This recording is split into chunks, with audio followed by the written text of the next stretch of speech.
নির্বাচনী বন্ডের সব কিছু জানাতে হবে স্টেট ব্যাংক অফ ইন্ডিয়া, তাহলে তাদের বিরুদ্ধে আদালত অবমাননা মামলা হবে। 30শে জুন পর্যন্ত সময় চেয়েছিলেন, সুপ্রিম কোর্ট সেটা বলেছে নয়, আর 15 মার্চের মধ্যে ওয়েবসাইটে তথ্য আপলোড করবে নির্বাচন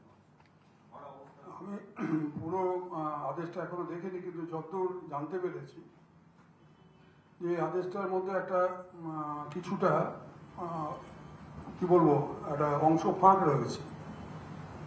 ভালো হতো যদি নির্দেশটা আরো একটু সুস্পষ্ট হতো, যদি এইভাবে মাননীয় সুপ্রিম কোর্ট বলতেন, মহামান্য সুপ্রিম কোর্ট যদি বলতেন যে কোন দল কোন শিল্পপতির কাছ থেকে বা কার কাছ থেকে কত টাকার ইলেকট্রাল বন্ড পেয়েছে গত 5 বছরে বা 10 বছরে, তাহলে ব্যাপারটা মানুষের কাছে অনেক বেশি খোলাসা হতো। মানুষ জানতে পারতেন কোন কোন শিল্পপতি কোন কোন দলকে কত টাকা দিয়েছেন এবং কেন দিয়েছেন, তার একটা ধারণা বাংলার মানুষ, ভারতবর্ষের মানুষ করতে পারতেন। এটাই কাম্য ছিল।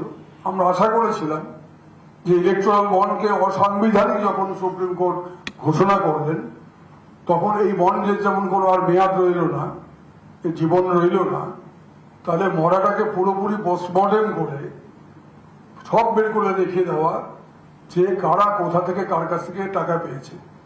এবং